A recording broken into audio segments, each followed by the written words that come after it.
विपरीत करनी मुद्रा। विपरीत करनी मुद्रा जैसा कि नाम से ही स्पष्ट है, विपरीत मतलब उल्टा कर देना।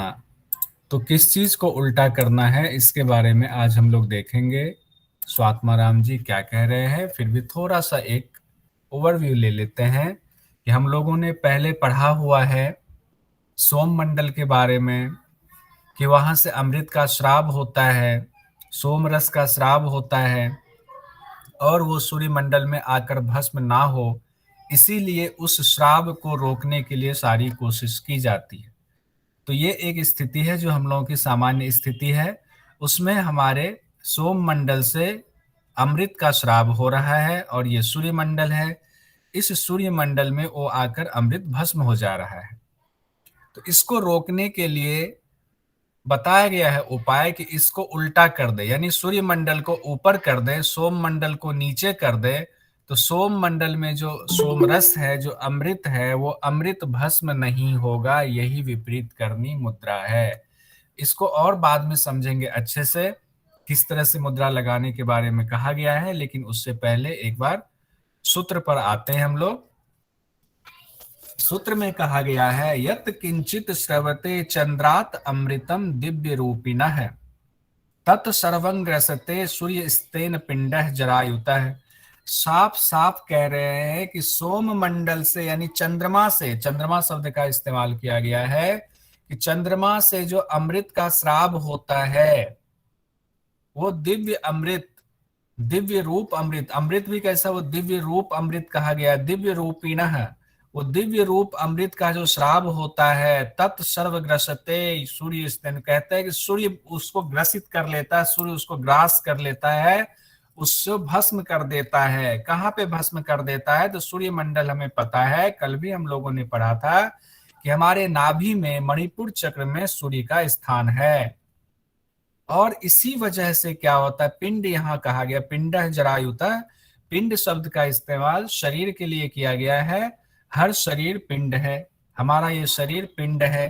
तो ये पिंड क्या होता है, चूंकि चंद्रमा जो अमृत का श्राव है, जो सोम रस है, वो हमेशा उसका श्राव होता रहता है और जो सूर्य उसको ग्रसता रहता है, तो हमारी शक्ति क्षीण होती रहती है। और हम जब जैसे जैसे हमारी उम्र बढ़ती है, हम बुढ़ापा को हम प्राप्त होते हैं। और घरन संहिता में भी यही बात कही गई थी कि हम बुढ़ापे को मृत्यु की तरफ बढ़ते हैं सिर्फ सोमरस के क्षय होने की वजह से। अब अगले श्लोक में कहा गया है, अब इसमें से जो सवाल आता है वो ये आता है कि सोम मंडल से जो दिव्य रूप अमृत या सोम मंडल से जो सोमरस निकलता है वो कहाँ पर भस्म होता है? तो सूर्य मंडल में भस्म होता है। इसको लिख ही लेते हैं क्योंकि एक भी चीज छूटे ही क्यों। सोम मंडल से जो निकलता है वो सूर्य मंडल में भस्म होता है और भस्म होने से क्या होता है? तो हमें बुढ़ापा बुढ़ापा आता है। तो इसको पहले देख लेते हैं, क्रिया को बाद में देखेंगे। इंपॉर्टेंट जो उससे निकला हुआ वो है सोम मंडल से तो श्राव अमृत अमृत निकलता है, वो कहाँ भस्म हो जाता है?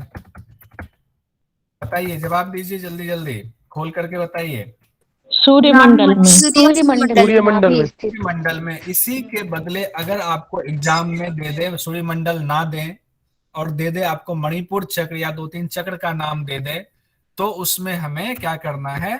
मणिपुर चक्र। ये क्योंकि कई बार क्या होता है, कुछ क्वेश्चन तो ऐसे होते हैं जो जनरल नेट के लिए, और कुछ क्वेश्चन घुमा करके दे दिया जाता है ताकि जीआरएफ क्लियर करने वाले डिटेल में पढ़ते हैं उनके लिए काम हो जाएगा। अब अगर ये भस्म होता रहता है, जो अमृत है, अमृत भस्म होता रहता है, तो उससे क्या होता है? बुढ़ापा आता है। और मृत्यु होती है।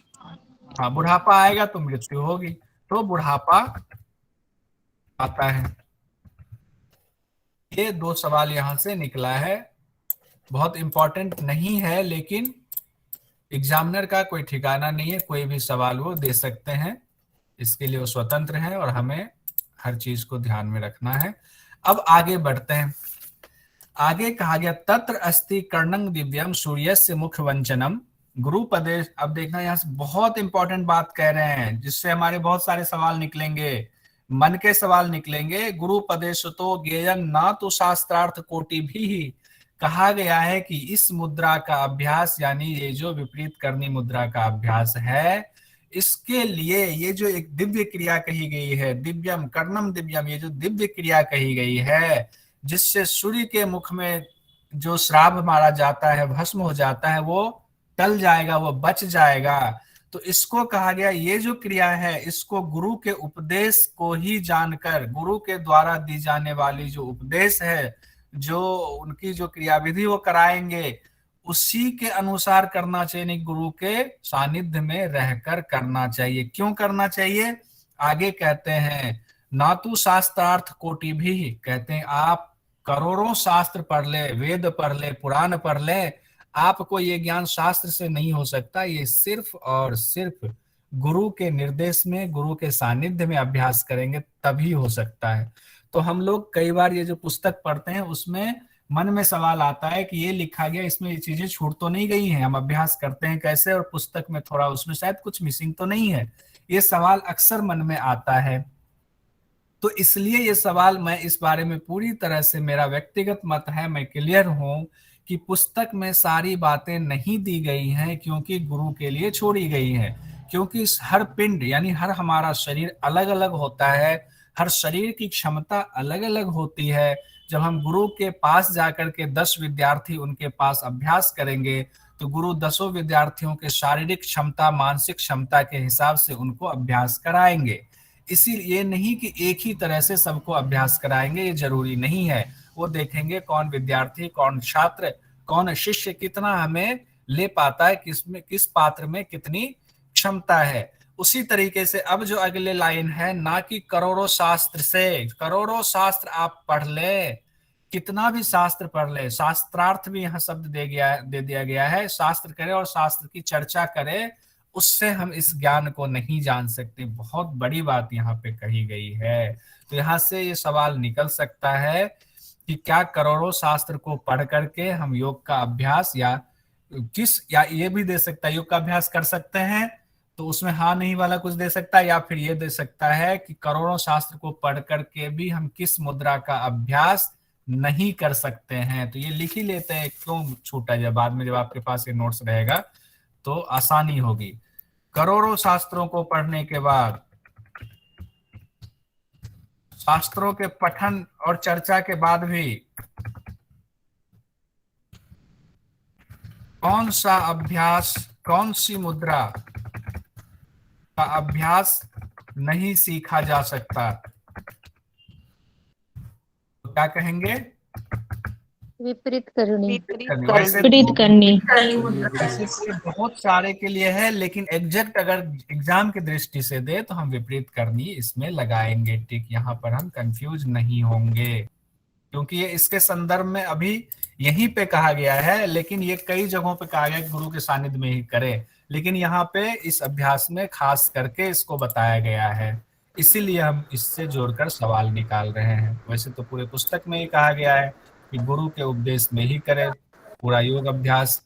अब आगे कहा गया है, अगला सूत्र हमारा है कि अब कैसे अभ्यास करें वो भी बता रहे हैं। अभी तो बता दिया, उनकी विशेषता बता दिया, क्यों करना है वो बता दिया कि सोम मंडल में से निकला हुआ श्राप अमृत जो है सूर्य मंडल में भस्म हो जाता है और ये गुरु के सानिध्य में ही करना चाहिए। आगे करते ऊर्ध्व नाभि अधः तालु, कहते हैं नाभि को ऊर्ध्व कर देंगे और अधः तालु, जो तालु स्थान हमारा है, मूर्धा स्थान है, उसको नीचे कर देंगे। ऊर्ध्वम भानु, भानु कहते हैं सूर्य को, सूर्य को ऊपर कर देंगे। अधः शशि, शशि कहते हैं चंद्रमा को, चंद्रमा को नीचे कर देंगे। उसके बाद कहते हैं करनी विपरीताख्या गुरु वाक्येन लभ्यते, कहते हैं जिसे गुरु से ही सीखना चाहिए। देखिए फिर से कहा गया है इसको, इसीलिए इसको विपरीत करनी मुद्रा से जोड़कर सवाल आ सकता है, क्योंकि ये दो बार रिपीट कर दिया गया दो श्लोक में। अब ये कह क्या रहे हैं उसको हम लोग देखते हैं। अभी तक स्थिति ये है, ये सोम मंडल है, तो सोम मंडल है तो सोम मंडल से हमारा अमृत का श्राव हो रहा है। और अमृत आता है कहाँ? सूर्यमंडल में। सूर्यमंडल में आकर के अमृत हमारा भस्म हो जाता है। ये नित्य क्रिया हमारी चलती रहती है एक सामान्य इंसान की। अब जो ये नित्य क्रिया चल रही है तो इसमें कहते हैं गुरु, इस क्रिया को बदल दो। क्या बदल दो? तो कहते हैं कि ये जो सोम है, चंद्रमा है, उसको नीचे कर दो और ये जो सूर्य है उसको ऊपर कर दो। इसी को दो तरह से समझाया कि नाभि को ऊपर कर दो, ये नाभि यहाँ ऊपर कर दिया, और तालु स्थान को नीचे कर दिया। इसी नाभि को भानु कहा गया है, सूर्य कहा गया है, और इसको चंद्रमा कहा गया है। ये स्थिति जब हम करेंगे तो हमारे अमृत की रक्षा होगी। ये मुझे लगता है इसको समझने में कहीं कोई दिक्कत नहीं हुई होगी। आगे देखते हैं क्या कहा गया है। यहाँ इसको भी लिख लेंगे, अभी क्रियाविधि में लिख ही लेते हैं। लिख क्या लेंगे, इसमें देर क्यों करना, लिख लेते हैं। क्रियाविधि आप लोग बताएंगे क्या करना है क्रियाविधि में, क्या कह रहे हैं? नाभि ऊपर। नाभि को ऊपर कर देंगे और तालु को नीचे। तालु स्थान को नीचे कर देंगे। यही है हमारी विपरीत करनी मुद्रा। लेकिन इसके बारे में और भी बताया गया, ये तो बस स्थान को बदलने की बात है। कैसे करते हैं उसकी थोड़ा सा जो है उसकी झलक दी गई है। लेकिन फिर वही बात है, हम लोग भी तो शास्त्र ही पढ़ रहे हैं। एक शास्त्र, दो शास्त्र पढ़ रहे हैं, या हठ योग में 8 शास्त्र पढ़ लेंगे, 8 हठ योग के। लेकिन वहां तो कह रहे करोड़ों पढ़ लोगे तो भी नहीं सीख सकते हो बिना गुरु के उपदेश के। तो इसीलिए हम लोग ये ना कहें कि हम इसको सीख लेंगे। इसलिए कोई ये अपने आप को ये ना करे कि ये जो अभ्यास है यही वाला विपरीत करनी है। उस पर भी अभी आते हैं, फिर पता चलेगा। आगे कहा गया नित्य अभ्यास युक्त से जठराग्नि विवर्धिनी। कहते हैं कि इसका अभ्यास जो नियम पूर्वक, युक्त पूर्वक रोज करता है, उसकी जठराग्नि विवर्धिनी, जठराग्नि में बहुत ज्यादा जठराग्नि बढ़ जाती है, वो अग्नि में वर्धन होता है। आहारो बहुल तस्य संपाद्य साधकस्य च अल्पहारो यदि भवेत अग्निर्दहिति तत्क्षणात्। अब इसमें बड़ी ऐसी बात कही गई है कि ये जो अभ्यास है, इस अभ्यास से हमारे शरीर की अग्नि इतनी बढ़ जाती है, इतनी बढ़ जाती है कि जो आहार हमारा जनरली कहा गया क्या, इससे पहले हर अभ्यास में कहा गया, हर जगह कहा गया है मिताहार करेंगे, आधा पेट भोजन, 1/4 वाटर और 1/4 वायु के संचरण के लिए खाली छोड़ेंगे। लेकिन ये एकमात्र अभ्यास अभी बताया गया है, अभी तक आया है, जिसमें कह रहे हैं कि आहार को सामान्य से ज्यादा खाना है। क्यों? क्योंकि इसमें अग्नि ज्यादा बढ़ जा रही है। और अगर अगली लाइन देखिए, लिखा हुआ अल्पहारो यदि, यदि अल्पाहार आप करते हैं, कम भोजन लेते हैं, तो क्या होगा, वो अग्नि जो बढ़ रही है वो भोजन को, अल्पाहार को तो पचा लेगा, उसके बाद भी अग्नि बहुत सारी बची हुई है, तो वो क्या करेगा, आपके शरीर को ही पचाना शुरू कर देगा, गलाना शुरू कर देगा। यानी उस पर अग्नि का प्रभाव होना शुरू हो जाएगा। यानी आपकी पाचन शक्ति धीरे धीरे खराब होने लग सकती है। यानी कि आपकी अग्नि जो है वो कहते हैं ना, सम अग्नि नहीं रहेगी, वो अग्नि में फिर जो है इम्बैलेंस हो जाएगा। तो क्या होगा, जब पेट की गड़बड़ी होगी तो सारी समस्या की शुरुआत यहीं से होगी। तो यहाँ से सवाल निकलता है, तो इस सवाल को अभी हम लोग लिख लेते हैं। क्या सवाल निकल रहा है, फल बाद में देख लेंगे। यहाँ इंपॉर्टेंट निकल रहा है, क्या सवाल निकल रहा है आप लोग बताइए।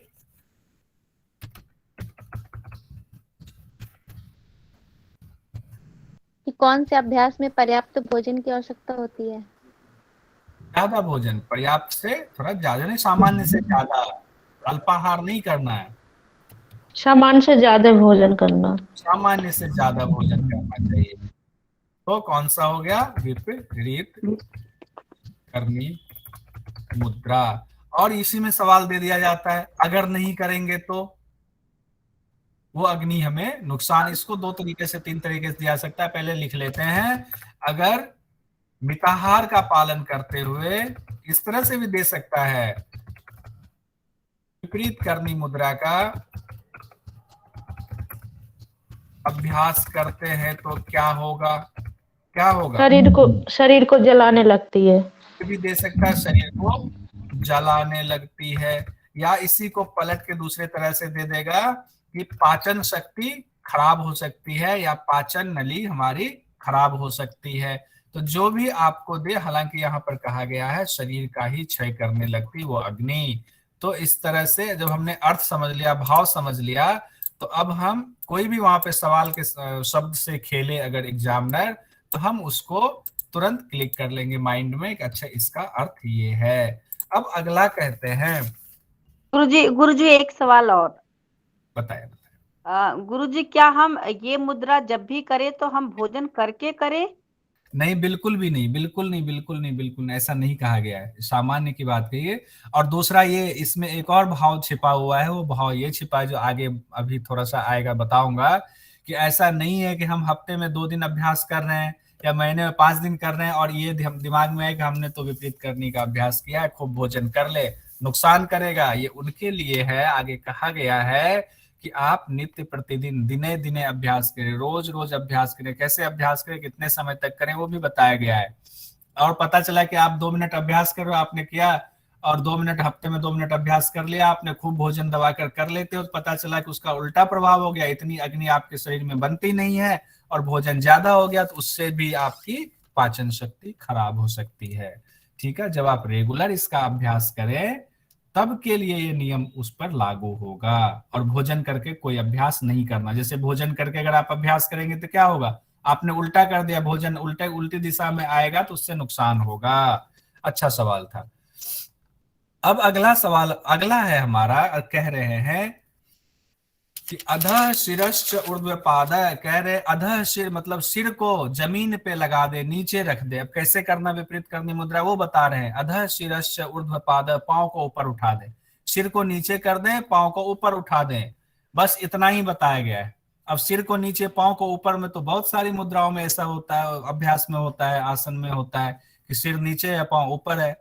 तो शीर्षासन है ऐसा, शीर्षासन में भी होता है, सर्वांगासन से मिलता है, सर्वांगासन में भी होता है, और विपरीत करनी जो हम लोग जो सामान्य में प्रचलित है, तीनों फोटो अभी आपको दिखा देता इस श्लोक के बाद, कि उसमें कहा गया कितनी देर तक करें। क्षण स्याद प्रथमे दिने, कहते हैं जब पहला दिन इसका अभ्यास आप शुरू कर रहे हैं तो सिर्फ 1 क्षण करना है। 1 क्षण कितना होता है, कोई बता सकते हैं? 1 सेकंड नहीं, पूरी तरह से तो मैं भी नहीं कंफर्म हूँ, कल एक बताऊंगा। पल 1 पल भी नहीं होता, 1 क्षण। कई जगहों पे मैंने पढ़ा हुआ है, उसमें ये कहा गया है 3 निमेष के बराबर 1 क्षण होता है। 3 निमेष का मतलब है, निमेष का मतलब है पलक झपकाना। 1 पलक झपकाया, दूसरी पलक झपकाया, तीसरी, मतलब 3 बार अगर पलक झपकाते हैं तो 1 क्षण होता है।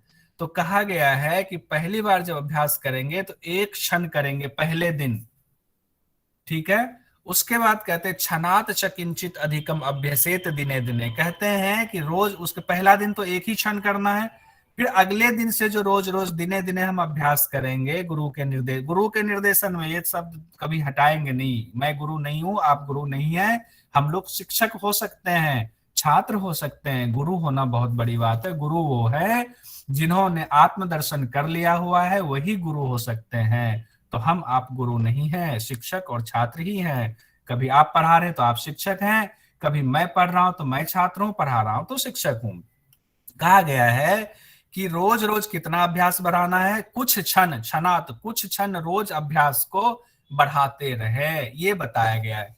इसको पहले फोटो देख लेते हैं, फिर इसको लिख भी लेंगे हम लोग।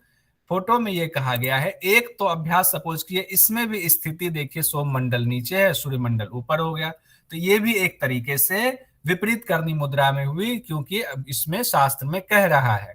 और दूसरा जो अभ्यास हमारा है उसमें भी कह रहा है कि ये वाला अभ्यास, कि अगर यहाँ पर हम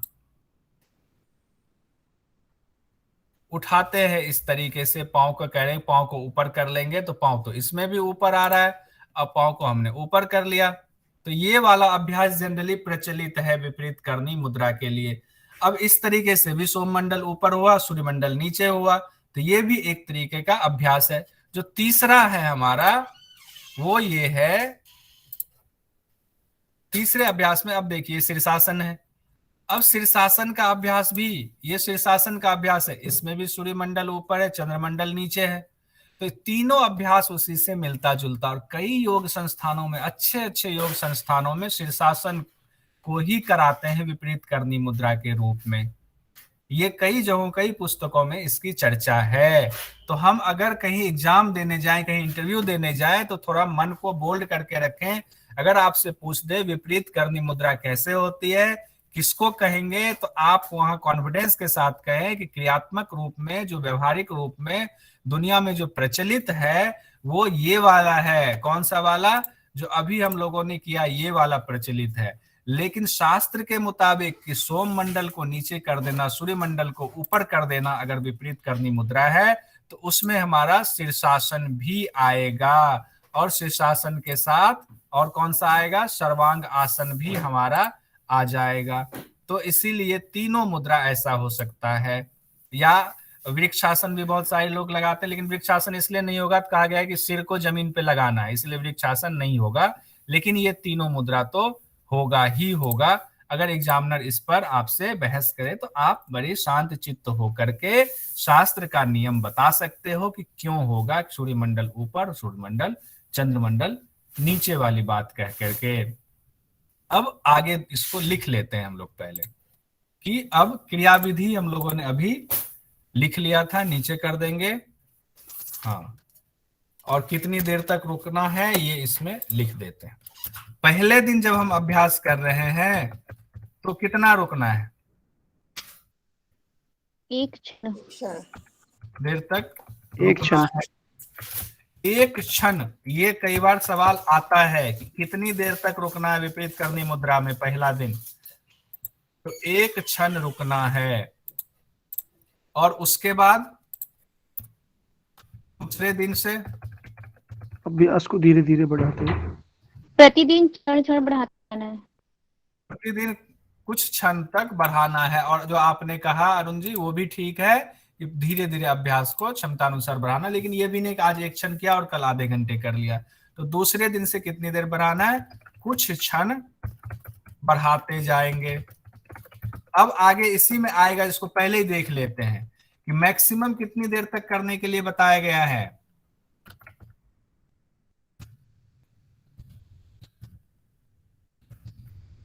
कितनी देर करने की बात है? आइए उसको आगे देखते हैं, क्योंकि अभी हम लोगों ने वो सूत्र नहीं पढ़ा है। ठीक है, ये तो पढ़ लिया, आगे पढ़ लेते हैं। सर हम जितने भी दिन देर तक पकड़े, बाकी टाइम तो वो स्राव नीचे जा ही रहा है ना। ज्यादा हम 2 मिनट, 4 मिनट, 5 मिनट पकड़ते हैं। नहीं प्रीति जी, वही इसीलिए मैंने कहा कितनी देर तक, आगे देखिए। जो इसलिए कहा गया ना कि गुरु के सर बट निर्देशन। कुछ कुछ हलासन में भी तो इस तरह से होता है, बस पैर नीचे चला जाता है, बट सूर्यमंडल और सोममंडल तो वैसे ही रहता हाँ है। हाँ हाँ, बिल्कुल। एक चौथा ये भी सही कह रहे हैं, हलासन की स्थिति में भी यही होती है, उसमें भी सिर तो हमारा नीचे ही है। और हलासन की स्थिति भी बनेगी। कोई और आसन जिसमें सिर नीचे हो तो उसमें भी बन सकता है। गुरुजी, अर्ध हलासन या पूर्ण हलासन? पूर्ण अर्ध हलासन। हलासन में तो नहीं, पूर्ण हलासन। पूर्ण हलासन की बात कर रही हूँ मैं। अर्ध में और तो सेतु बंधासन सर, सेतु बंधासन। सेतु बंद आसन सेतुबंध में नहीं बनेगा क्योंकि वो कर्व हो जाता है। हाँ, उसमें पैर नीचे ही रहता है, जमीन पे रहता है। हाँ, क्योंकि शास्त्र कह रहा है ना पाँव को ऊपर उठा लेंगे। हाँ नहीं, वो देखिए हलासन भी नहीं होगा, हलासन में भी पाँव ऊपर नहीं हाँ है। क्योंकि पाँव नीचे आ गया, बिल्कुल। हाँ, ठीक तो है, शास्त्र के हिसाब से नहीं होगा तो हलासन नाम मत कहिएगा। ठीक है, देखिए ऐसे ही जब हम लोग डिस्कशन करते हैं ना तो कई चीजें निकल कर आती हैं। पता चला कि एग्जाम में हमारे दिमाग में आ गया, अरे सूर्यमंडल तो ऊपर है, हमने जाके बोल दिया, एग्जामिनर बोलेगा बताओ जब बोला है पाँव ऊपर है तो हलासन में तो पाँव ऊपर है ही नहीं, तो हम फंस जाएंगे। तो अच्छी बात है, चर्चा हो जाती है। आई थिंक गुरुजी अर्ध हलासन में तो पैर ऊपर रहता है। अर्ध हलासन में पाँव ऊपर रहता है, लेकिन शरीर की स्थिति तो बराबर रहती है ना, समतल हाँ रहती जी, हाँ जी, हाँ जी गुरुजी। है। इसीलिए उसको नहीं करेंगे। अब कहा गया इस तरह से विपरीत करने का मुद्रा, विपरीत करनी मुद्रा एक क्षण करेंगे, दूसरे दिन से कुछ कुछ क्षण बढ़ाते जाएंगे। अब आगे कहा गया है दोनों अपेक्षा, ठीक है तो हो गया। अब इसका फल बता रहे हैं, वलितम पलितम चैव क्षणमासम ऊर्ध्वना दृश्यते। अब प्रीति जी आपका आएगा, देखिएगा, ध्यान रखिएगा। वलितम पलितम चैव क्षणमासम ऊर्ध्वना दृश्यते याम मात्रम तो यो नित्य अभ्यसेत स तो कालजित। अब यहाँ कह रहे हैं कि कितने दिन तक, जो हमने कहा एक तो इसमें बताया कि सिद्धि कितने दिनों में मिलेगी। तो सिद्धि मिलेगी क्षण मास में, यानी 6 महीने में क्या होगा, सिद्धि मिलेगा। और सिद्धि से क्या फायदा होगा हमें, वलितम पलितम, चेहरे पर जो झुर्रियां आ जाती है, स्किन जो हमारा ढीला पड़ जाता है उसको झुर्री कहते हैं, वो झुर्रियां खत्म हो जाएंगी। पलितम मतलब बाल जो सफेद हो जाता है वो बाल सफेद नहीं होगा। कब नहीं होगा, जब हम प्रतिदिन 1 याम यानी 3 घंटे तक अभ्यास करेंगे। आ गया, 3 घंटे तक जब अभ्यास, आप कह रहे थे 2 मिनट मैक्सिमम कितना कर लेंगे, तो नहीं, ये कह रहे हैं प्रतिदिन 1 याम यानी 3 घंटे तक नियमित रूप से अभ्यास करेंगे तो वो मृत्यु को जीत लेता है। और बाकी चीजें जो भी सवाल आपके मन में आएगा उसका जवाब तो हम भी नहीं दे सकते, देना भी नहीं चाहिए, क्योंकि ऊपर ही लिखा हुआ है। करोड़ों आप शास्त्र पढ़ लेंगे तो भी इसको जो गुरु सिखा सकते हैं वो आप हम नहीं सिखा सकते हैं, तो गुरु के निर्देशन में ही। तो हम इसको एग्जाम की दृष्टि से इतना रखेंगे। इसमें 2 चीजें निकाल लेते हैं कि अधिकतम कितनी देर तक करने की बात की गई है, कितनी देर तक है, 1 याम 1 याम यानी 3 घंटे। 3 घंटे। घंटे तक, 3 घंटे तक नित्य अभ्यास। अब यहाँ आता है, फल में दे देते हैं इसको, 3 घंटे नित्य अभ्यास करने से क्या होगा, बलितम पलितम, सर वलितम झुर्रियां नहीं पलितम बाद पड़ेंगी। में, वलितम पलितम वाला अभी छोड़ ये तो दीजिए। 6 महीने बाद की बात है। हाँ ठीक है, वलितम पलितम रुक जाइए। 3 घंटे जो सूत्र है, दूसरा लाइन है, देखिए यहाँ देख लीजिए। मृत्यु को जीत लेता है। हाँ, काल जयी हो जाता है। क्या होगा, काल जयी या मृत्यु को जीत लेगा। अब यहाँ पर काल जयी का 2 अर्थ हो सकता है। काल जयी का यहाँ 2 अर्थ में, एक तो मौत से लगा सकते हैं, दूसरा काल जयी का कि उसको समय के बारे में, वो समय से परातीत हो जाएगा, मृत्यु का उसको भय नहीं रहेगा, ये भी अर्थ हो सकता है। लेकिन शब्द कहा गया है कालजयी, मृत्यु को जीत लेगा। अब जो यहाँ एक और इम्पोर्टेंट चीज आई है वो ये आई है कि 6 महीने तक अभ्यास करेंगे। अभ्यास से क्या होगा, झुर्री और सफेद बाल नहीं होंगे। वलित पलित रोग दूर होगा। झुर्री और सफेद बाल की समस्या समाप्त हो जाएगी। इसी को झुर्री और सफेद बाल की जगह पे इसको वलितम पलितम भी आ जाए तो हम परेशान नहीं होंगे। इतनी बार वलितम पलितम आया है, मुझे नहीं लगता है कि आप में से कोई भी इसको भूलेंगे। वलितम पलितम ही आता रहा है। ठीक है, यहां तक हो गया, कोई दिक्कत? गुरुजी एक चीज पूछनी थी। हाँ अरुण जी पूछिए। विपरीत करनी मुद्रा में एक तो शीर्षासन और जो चलन में है, प्रचलन में है, वो कौन सा बताया था? ये कौन सा है, सर्वांगासन है? सर्वांगासन, सर्वांगासन। एक हो गया आपका शीर्षासन ये, और एक ये वाला है चलन में। इसको विपरीत करनी मुद्रा के नाम से कहा गया है। ये कौन सा है? क्या नाम है? इसका नाम ही विपरीत करनी मुद्रा है। ये अच्छा, ये विपरीत। यही करते हैं ना हम लोग व्यवहारिक रूप में, तो यही करते हैं, यही तो विपरीत। जी जी गुरुजी, यही करते हैं। पांव का अंगूठा कहते हैं आग की सीध में होना चाहिए, ऐसी स्थिति बना लीजिए, विपरीत करनी मुद्रा है। जी सर। ठीक है, और 45 वापस आने, डिग्रीज का बैक। जब वापस आते हैं पाँव को नीचे करते हुए आते हैं ताकि हमारे स्पाइन पे कोई झटका ना आए। बिल्कुल स्मूथली हमें आना पड़ता है। देखिए इस तरह से एकदम स्मूथली आए। लोग क्या करते हैं, पाँव पहले नीचे करते हैं, कमर में झटका आता है, स्पाइन के लिए खतरनाक हो सकता है। ऐसा कभी ना करें। जिस तरीके से इस तस्वीर में, इस वीडियो में दिखाया गया, वैसा ही हम लोग करेंगे। और जो बुजुर्ग लोग हैं उनको इस तरह से अभ्यास करा दें तो उनका ब्लड सर्कुलेशन के लिए ठीक होगा। भले ही जो है इसमें सूर्यमंडल ऊपर और चंद्रमंडल नीचे नहीं हो रहा है, लेकिन जो नहीं कर सकते हैं उनको ये भी कराएंगे तो बहुत फायदा होता है।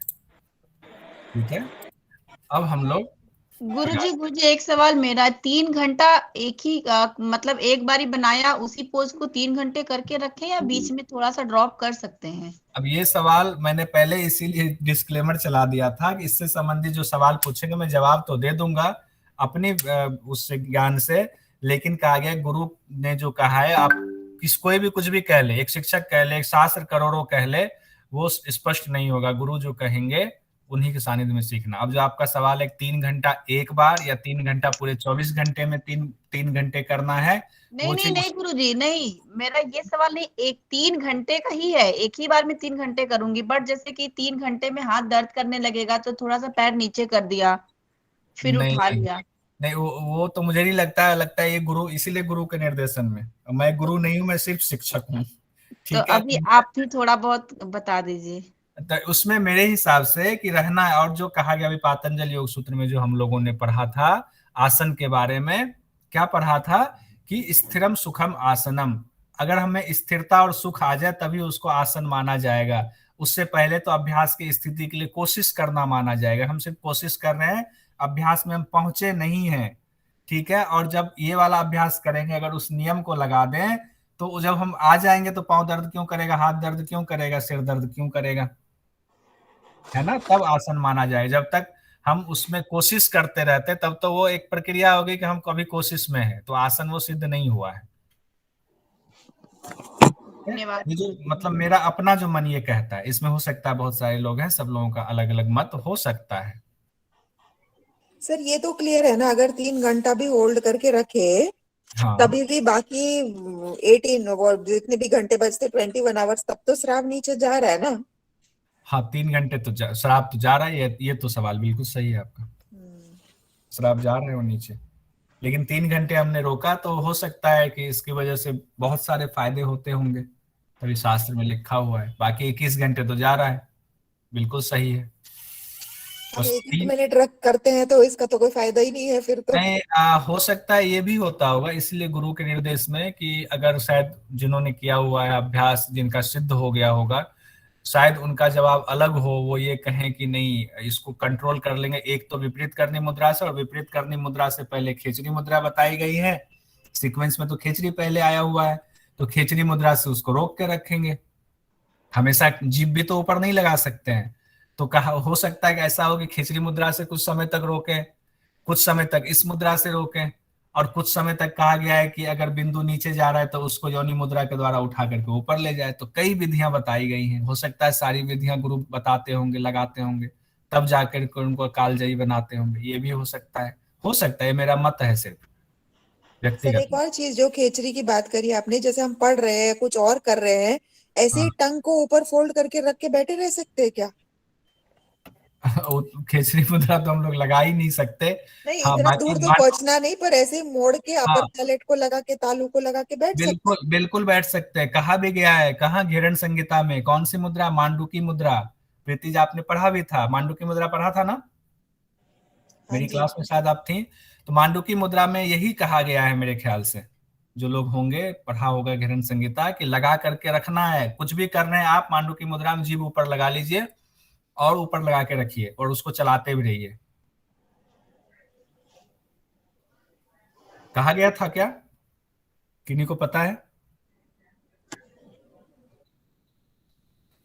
ठीक है, तो आगे बढ़ते हैं हम लोग। कितना हो गया, 43। अब जो आगे आया हुआ है वज्रोली मुद्रा।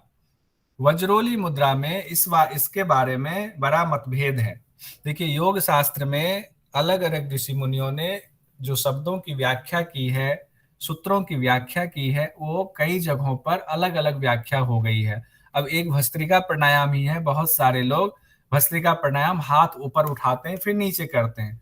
उनके पीछे उनका अपना तर्क है, क्योंकि कहते हैं कि जैसे लोहकार एक हाथ को ऊपर उठाते हुए भाती चलाता है, तो उसको करने से लंग्स कैपेसिटी और बढ़ती है, लंग्स की और क्षमता बढ़ती है। बहुत सारे लोग कहते हैं नहीं, हाथ को ऊपर उठाने की जरूरत नहीं है। तो एक ही व्याख्या को अलग अलग विद्वान, अलग अलग ऋषि मुनियों ने, आधुनिक युग के ऋषि मुनियों ने अलग अलग व्याख्या की है। उसी तरीके से ये जो वज्रोली मुद्रा है, इसकी व्याख्या भी अलग अलग पुस्तकों में, अलग अलग प्रकाशन के पुस्तकों में अलग अलग विद्वानों ने, बड़े बड़े विद्वानों ने अलग अलग व्याख्या की है। इसमें जो शब्दार्थ वाली व्याख्या है, शब्द के हिसाब से व्याख्या है, वो थोड़ा उसमें मैथुन शब्द का इस्तेमाल किया गया है। उसमें स्त्री और पुरुष जो योग का अभ्यास कर रहे हैं, उनके भी संगम की बात की चर्चा की गई है। और ये जो कैवल्य धाम की पुस्तक है, जिसके PDF से हम लोग पढ़ रहे हैं, उन्होंने वहां मैथुन शब्द, संसर्ग की बात या सहवास की बात को काटा है, उन्होंने कहा है कि नहीं, इसको हम सिर्फ भावात्मक अर्थ में लेंगे, हम उस अर्थ में नहीं लेंगे, क्योंकि योग शास्त्र में कहा गया है कि हमें मोक्ष चाहिए। तो मोक्ष चाहिए तो फिर उसमें हम मैथुन क्यों करें, क्यों हम आनंद, वो जो ऐसी स्थिति जो आनंद ना होकर के क्षणिक आनंद होता है, उस स्थिति में हम क्यों पहुंचे। तो इसमें हम लोग दोनों अर्थ में देखेंगे, चूंकि हम लोग विद्यार्थी हैं और कहीं अगर इस तरह का इंटरव्यू होता है तो हम उसको पूरी बात रख पाए कि सूत्र क्या कहता है और बड़े बड़े विद्वानों ने क्या व्याख्या की है। इसमें कहा गया है स्वेच्छया वर्तमानो अपि योगोक्ते नियमे विना वज्रोली यो विजानाति स योगी सिद्धि भाजनम। कहा गया है कि योग शास्त्रोक्त नियम के मुताबिक, यानी कि योगोक्त नियम है, योग शास्त्र के नियम के मुताबिक, नियम के बिना, योग शास्त्र के नियम के मुताबिक जो चलते हैं उनको तो सिद्धि मिलती ही है, हम लोगों ने पढ़ा है अब तक। कहते हैं कि इस नियम को जो नहीं मानता है वो साधक भी अगर वज्रोली मुद्रा का अभ्यास करता है, वज्रोली मुद्रा को जानता है, तो उसको भी सिद्धि मिल सकती है। तो इसको एग्जाम की दृष्टि से हम लोग इसको देखते हैं आगे। वज्रोली मुद्रा को हम लोग बहुत ज्यादा इसमें वाद विवाद में नहीं पढ़ेंगे, क्योंकि ये वाद विवाद वाला विषय है। वज्रोली मुद्रा में कहा गया है, सवाल, योग शास्त्र के बाकी नियमों को आ सकता है, ना मानने पर भी इस मुद्रा के अभ्यास से सिद्धि मिल सकती है। ठीक है, तो कौन सा मुद्रा? वज्रोली मुद्रा। अब हम लोग वज्रोली मुद्रा के बारे में देखते हैं कि इसमें और क्या कहा गया है। गुरुजी जी, बाकी नियम मतलब कौन कौन से? किस योग तरह के शास्त्र शुरुआत से हम लोगों ने नियम पढ़ा हुआ है ना, कि खाने पीने का नियम बताया हुआ है, क्या खाना है क्या नहीं खाना है, कितना खाना है, इसका नियम बताया गया है। जो नियम अभी तक पढ़े हैं, जो नियम अभी तक पढ़े हैं उसमें हमारा कौन सा था उधर, 6 अत्याहार प्रयास प्रजल्प वाला। आप शायद पहले क्लास में नहीं थे ना, तो नोट्स आपको मिला हुआ है पहले और दूसरे का? जी गुरुजी, मैं अभी आया 7-8 दिन में लगभग। अच्छा ठीक है, आपको नोट्स मिल जाएगा, उसमें देख लीजिएगा, नोट्स में सार रूप में है। अभी पूरा पढ़ाएंगे ना, फिर पीछे जाना पड़ेगा, तो आगे छूटे। और बाकी दिक्कत हो मेरा मोबाइल पर आप व्हाट्सअप कर दीजिएगा, व्यक्तिगत तौर पर भी आपके सवालों के जवाब दे दूंगा। अब कहते हैं आगे कि तत्र वस्तु द्वयं वक्ष्ये दुर्लभम यस्य कस्यचिद क्षीरं च एकं द्वितीयं तु नारी च वशवर्तिनी। अब यहाँ पर 2 अर्थ लगाया गया है। कई योग शास्त्रों में कहा गया है कि एक इस अभ्यास के लिए एक पुरुष और एक नारी होना चाहिए। कई जगहों पर इसका अलग अर्थ लगाया गया है, और उसमें कहा गया है ऐसी नारी होनी चाहिए जो कि आपकी बात माने। लेकिन इसका भावार्थक अर्थ बताया गया है कि योग में इसकी जरूरत नहीं है। ऐसा क्यों कहना, क्यों इसमें इसकी चर्चा ही क्यों की गई है? तो इसमें कैवल्य धाम की जो पुस्तक हम लोग पढ़ रहे हैं, इसके मुताबिक इसका भावार्थ ही निकाला गया है। इस प्रक्रिया में जो ये वशवर्तिनी कहा गया है ना, वशवर्तिनी को कई जगहों पे कहा गया है कि ऐसी नारी, ऐसी स्त्री जो आपके वश में हो, जो आपकी बात माने। लेकिन यहाँ पे कहा गया है कैवल्य धाम की पुस्तक में कि नहीं, ये वशवर्तिनी का अर्थ है चित्रा नारी। चित्रा नारी कहाँ होती है? शिवनी स्थान में चित्रा नारी होती है। तो शिवनी स्थान कौन सा होता है? गुदाद्वार और मूत्राशय के बीच का जो स्थान होता है, शिवनी नारी होती है। लेकिन योनि प्रदेश वाला। और इसी में व्याख्या में कहा गया है कि जो सुषुम्ना नारी का जो पहला वाला स्थान होता है, सुषुम्ना नारी जहां से शुरू होती है, उसी के आसपास हमारी चित्रा नारी होती है। और कई जगहों पर ऐसा कहा गया है कि भगवान शिव को, आदिनाथ को, जिन्होंने योग का ज्ञान दिया, उनको चित्रा नारी बहुत प्रिय है। तो ये बात कही गई है। लेकिन इसका अगर शब्द सह अर्थ कई जगहों पर निकाला गया है तो कहा गया है क्षीरं चैकम। क्षीर मतलब क्या होता है? दूध। कहा गया कि अभ्यास से पहले दूध की व्यवस्था होनी चाहिए, उचित मात्रा में शुद्ध दूध आपको मिले, ये व्यवस्था रहे, और उसके साथ ही आपकी सभी आज्ञाओं को मानने वाली कोई विनीत नारी आपके साथ हो। तो दो, देखिए दो मत हो गया ना। एक तो कह रहे हैं बिल्कुल शब्दशः जा रहे हैं कि नारी होनी चाहिए, दूसरा मत जो है विद्वान लोग कह रहे हैं कैवल्य धाम की पुस्तक के अनुसार कि नहीं, नारी वारी की जरूरत नहीं है, हर आदमी अकेले भी इस अभ्यास को करेगा, क्योंकि वशवर्तनी कह रहे हैं कि वो चित्रा नारी से संबंधित है, वो नारी नहीं है। तो आगे बढ़ते हैं अगले सूत्र में। अगले सूत्र में कहा गया है मेहनेन शनै सम्यक ऊर्ध्वं आकुंचनम अभ्यसेत पुरुषः अपि अथवा नारी वज्रोली सिद्धि आपनुयात। अब यहाँ पे कहा गया है, अब यहाँ पे जो शब्दशः अर्थ कुछ और लगाया गया है, उसमें कहा गया है कि पुरुष और स्त्री जब मैथुन करते हैं तो उनका जब वीर्य या रज जो स्खलित होता है उसको खींचने का प्रयास करना चाहिए, पुनः खींचने का प्रयास करना चाहिए। लेकिन यहाँ पर जो कैवल्य धाम की पुस्तक है वहां कहा गया कि नहीं, ऐसा नहीं है, योग में ऐसा कहा ही नहीं जा सकता है, ये गलत बात है। इसका अर्थ ये है कि जो हम लोगों ने खिचड़ी में पढ़ा था कि जब कोई सुंदर स्त्री भी आलिंगन करती है तो हमारा बिंदु क्षय नहीं होता। अगर गलती से भी बिंदु क्षय हो जाए, सोम मंडल से श्रावित हो जाए, तो योनि मुद्रा के द्वारा उसको ऊपर खींचना चाहिए। ये दोनों के लिए ही है, पुरुष और स्त्री, साधक और साधिका दोनों के लिए ये है कि अगर हमारा योनि मंडल के आकुंचन से हम उस रज और वीर्य को ऊपर खींच लेते हैं, इससे क्या होता है, पुरुष और नारी वज्रोली फल को प्राप्त करता है। इसमें बहुत ज्यादा सवाल वगैरह मत कीजिएगा, बस समझिए और देख लीजिए कि एग्जाम में क्या पूछा जा सकता है। आगे कहा गया है यत्नतः शस्त्र नालेन फुत्कार वज्र कंदरे शनै शनै प्रपूर्वीर्त वायु संचार कारणात।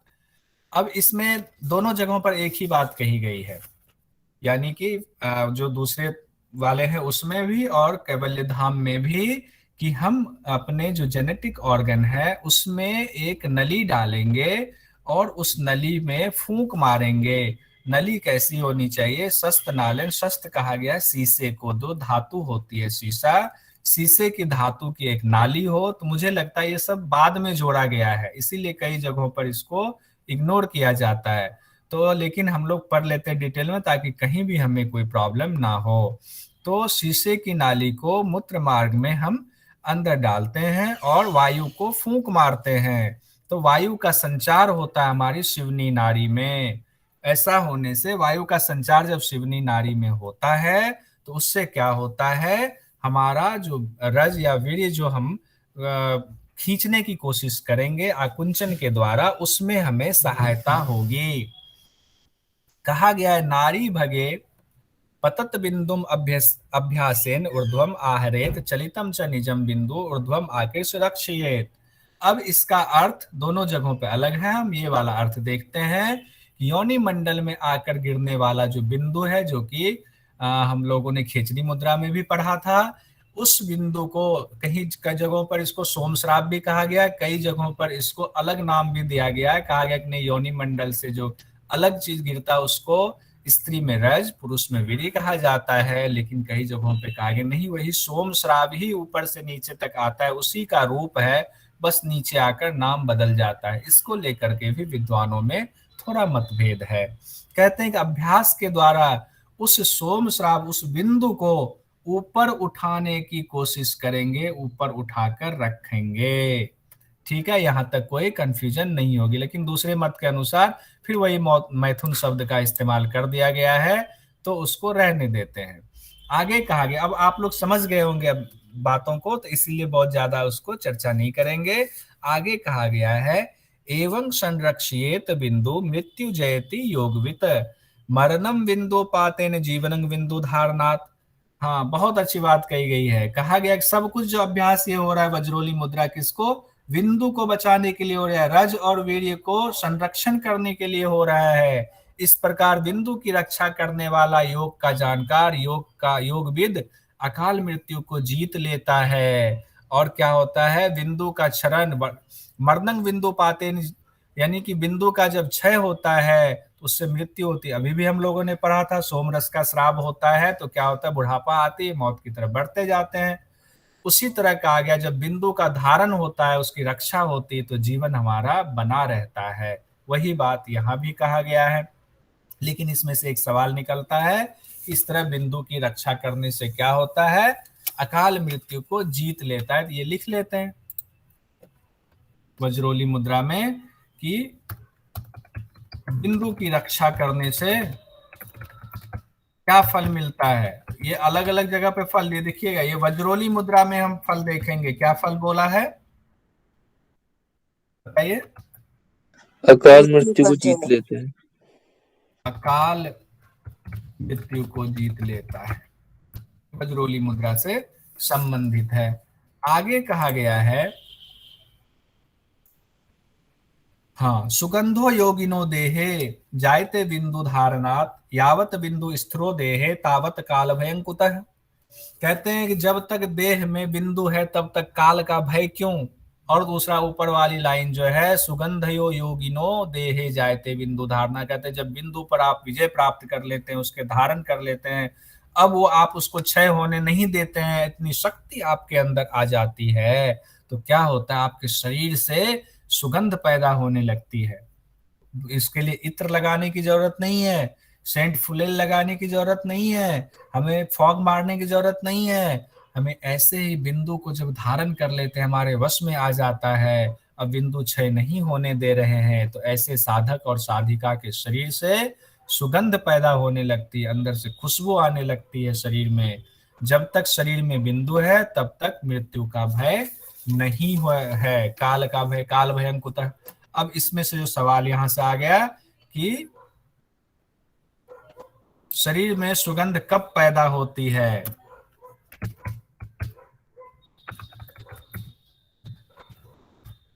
बताइए? शरीर के अंदर जब बिंदु है, जब तक बिंदु बिंदु के का धारण धारण करने से सिंपल ये होगा, या कई जगहों पर इसी को बदल बदल के दे सकता है कि बिंदु के धारण करने की जगह क्या दे देगा, बिंदु क्षय को रोक देना। तो हम लोग सिंपल जो कहा गया, बिंदु के धारण करने से ऐसा होता है। अब आगे कहा गया है काल का भय उनको कैसा होगा, ये तो हम लोगों ने ऊपर भी देख लिया था, तो उसको छोड़ देते हैं। उसके बाद कहा है चित्त आयत्तं नृणांग शुक्रं शुक्र आयत्तम च जीवितम तस्मात् च शुक्रम रक्षणीयम योगी भी च प्रयत्नतः। कहा गया है कि मनुष्य, चाहे वो स्त्री हो या पुरुष हो, कि चित्त के अधीन ही शुक्र है, यानी कहते हैं ना मन से। क्यों चित्त के अधीन क्यों है? अब ये कह रहे हैं कि शुक्र जो है उसको वश में करना, उसको कंट्रोल करना, धारण करना हमारे चित्त के वश में है। क्यों चित्त के वश में है? इसलिए चित्त के वश में है क्योंकि इससे पहले खेसरी मुद्रा में हम लोगों ने पढ़ा था, जब कपाल कुहर में हम जिह्वा को लगा देते हैं तो चित्त क्या होता है, निरालंब हो जाता है। और जब चित्त हमारा निरालंब हो जाता है, किसी चीज का अवलंबन नहीं रहता है, तो हमें कौन स्त्री, सुंदर स्त्री हमारे पास आ रही है, सुंदर पुरुष हमारे पास आ रहा है, उसका हमें अवलंबन ही नहीं रहता है। हम सिर्फ सोम रस का पान कर रहे होते हैं। और अगर उस समय हमारा ध्यान भटकता है, गलती से भी बिंदु का अगर क्षरण होता है, तो कहा था योनि मुद्रा से खींच लें। अब उसी चीज को यहाँ पर थोड़ा और आगे बढ़ाते हुए कहते हैं कि चित्त के अधीन ही शुक्र और शुक्र के ऊपर उठने की जो क्रिया है, या शुक्र के ऊपर ही जीवन, ये तो अगली लाइन में, शुक्र चित्त के अधीन ही शुक्र और रज और वीर्य है हमारा। तो यहाँ पर मुझे लगता है कोई कंफ्यूजन नहीं होगी, ये भी समझ गए होंगे चित्त के अधीन क्यों है। अब कहा गया है तस्मात् शुक्रम रक्षणीत योगी भिश्च प्रयत्नतः, और शुक्र के ऊपर ही जीवन निर्भर करता है। शुक्रायतं च जीवितम, हाँ, शुक्र के ऊपर ही जीवन निर्भर करता है, यानी कि जीवन जो क्षय हमारा हो रहा है, शुक्र को बचा कर रखेंगे तो जीवन क्षय नहीं होगा। इसीलिए योगी लोग यत्न पूर्वक, प्रयत्न पूर्वक बिंदु की रक्षा करते हैं। योगिनी लोग अपने रज की रक्षा करती है, उसी को बिंदु कहा गया है। अब आगे कहते हैं, इसके दो पार्ट हैं, इसमें भी दो भाग है, दो विधा इसमें भी आ गई। वज्रोली में एक सहजोली और एक अमरोली। इसको बस कंप्लीट करने में सहजोली अमरोली थोड़ा सा है अभी, इसमें क्या करें, 10 बजने वाला है। बढ़ाएं या रोके? नहीं सर, अब रोक दीजिए, टाइम बहुत है।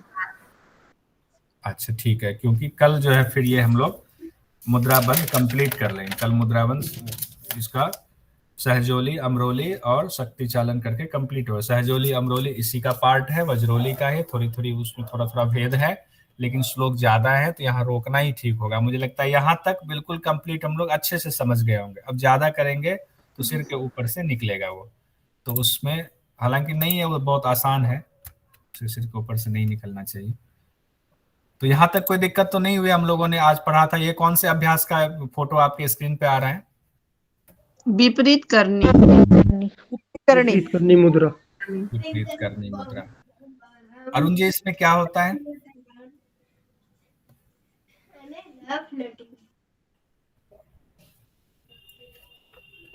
आप नहीं थे, देर से जुड़े थे, इसको देख करके पढ़ाइए आप, 10 कुछ सेकेंड्स में इसको कंप्लीट कीजिए, विपरीत करनी मुद्रा को। जी गुरुजी।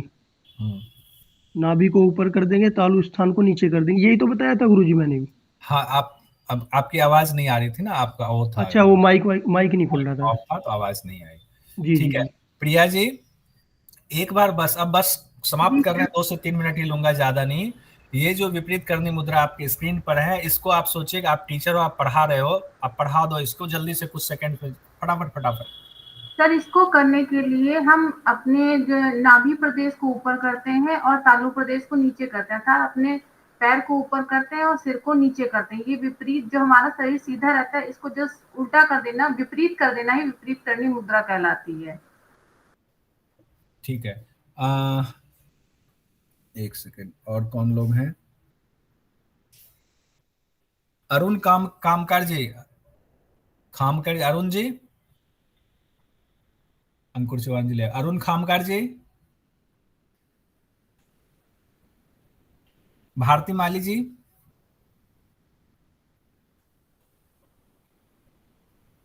चंदन बिष्ट जी। Yes sir. चंदन जी, आप जहां तक मैडम ने बताया उससे आगे आप पढ़ाइए, सोचिएगा आप पढ़ा रहे हो, बताइए जल्दी से। बोलूं मैं? जी बोलिए। हाँ, चंदन जी क्या मैं? हाँ बोलिए सर, बोलिए। हाँ सर, मेरे को बोलना है। अरुण जी रुक जाइए, आपने लेट कर दिया। चंदन जी बोलिए।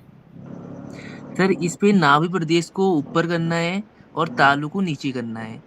यह जो अभ्यास है, पहले दिन क्षण करना है, ठीक है। फिर दूसरे दिन इस पे कुछ क्षणों तक बढ़ाना है, आगे की ओर बढ़ाना है।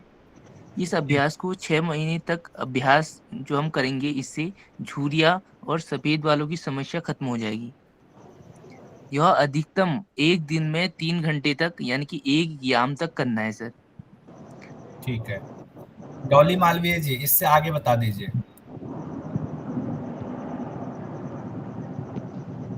जी सर। इससे आगे बताइए।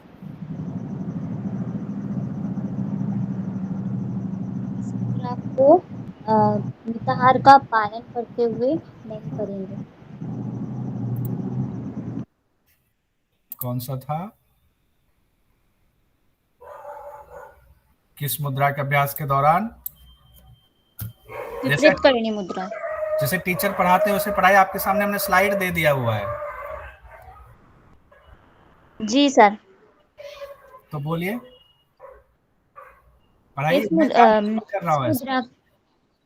इस मुद्रा के अभ्यास के दौरान ज्यादा भोजन करना चाहिए। विपरीत मुद्रा के अभ्यास के दौरान। क्यों? क्योंकि इसमें जठराग्नि तीव्र होती है, बढ़ जाती है, जिससे पाचन शक्ति तेज हो जाती है। ठीक है, और डाइजेशन अच्छे से होता है। बहुत बढ़िया।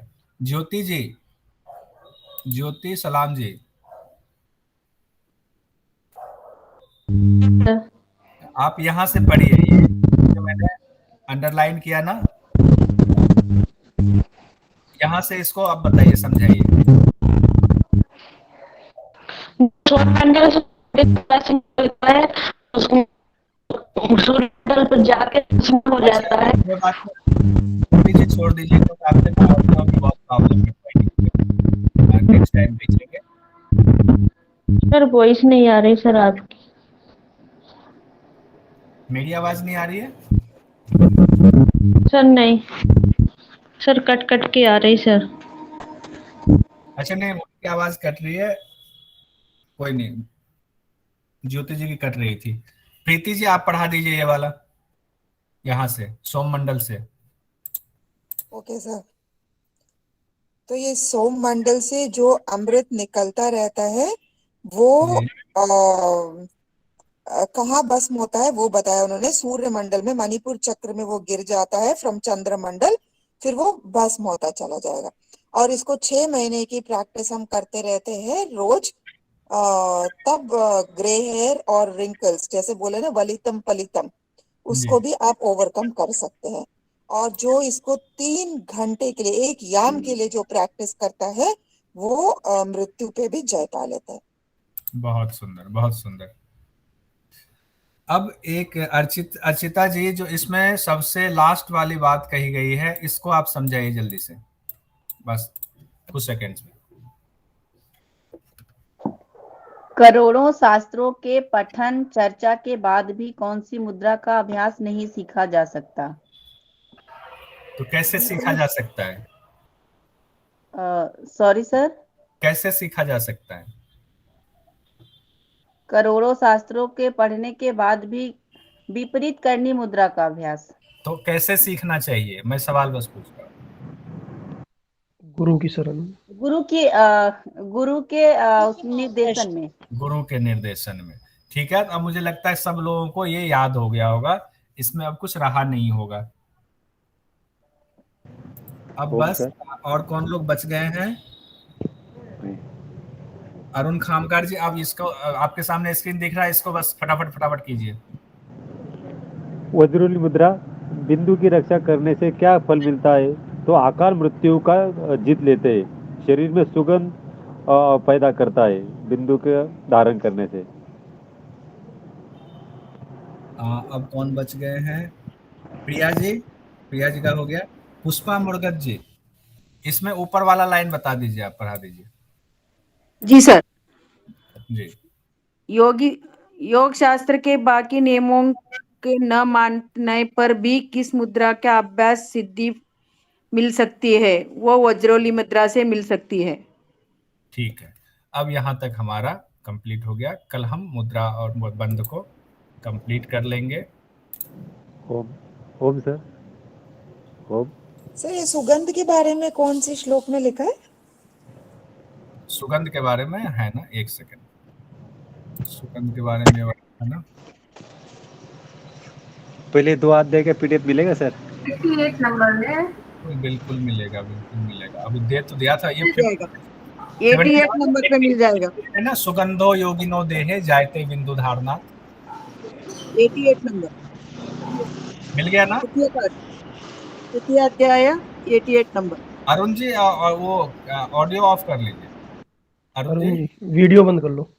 ऑडियो ऑडियो कर लीजिए। हाँ, बहुत सुंदर। अरुण जी बहुत लगन के साथ पढ़ाई करते हैं, बहुत बढ़िया। मिल गया ना श्लोक, कौन सा है? सर अलग अलग बुक में अलग अलग नंबर होता है क्या श्लोक का? हो सकता है, हो सकता है, कई बार पीडीएफ की वजह से ऐसा हो जाता है।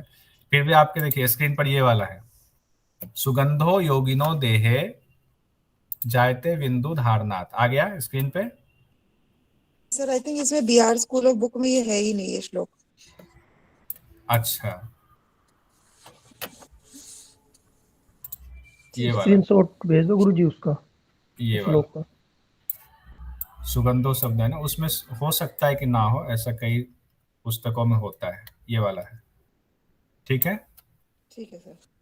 Okay,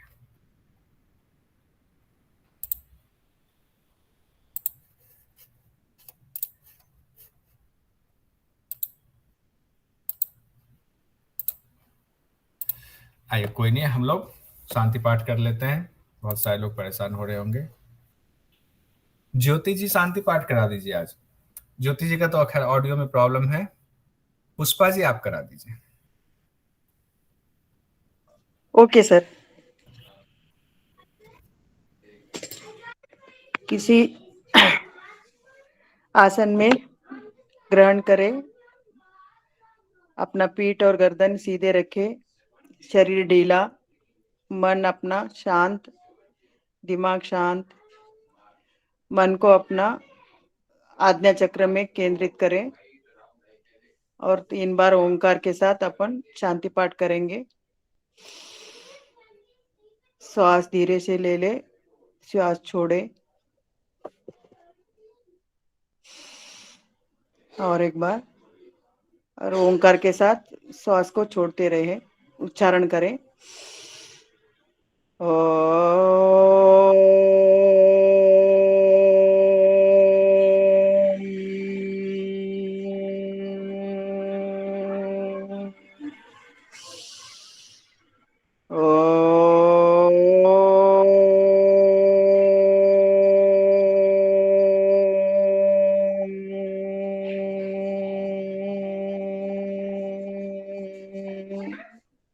Last one, say again.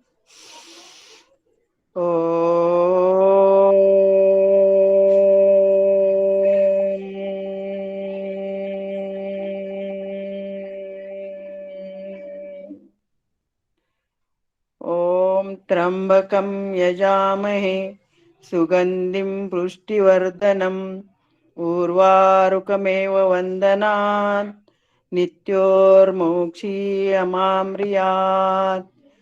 ॐ सहना भवतु सहनो गुणत्तो सह वीरं सरवावहै तेजस्विनावधीतमस्तु मा विद्विषावहै। ॐ शांति शांति शांति। दोनों हाथों को दर्शन करके ऊर्जा प्राप्त कर लें। वही ऊर्जा अपने आंखों के सामने रखे और शरीर के पूरा अपने जॉइंट को ऊर्जा प्राप्त कर ले और धीरे से अपने हाथ अपने आंखों ने उनके आपको देखते हुए खोल सकते हैं। ओम शांति। नमस्ते गुरुजी। नमस्ते। शांति। Sir. Thank you sir. Thank you.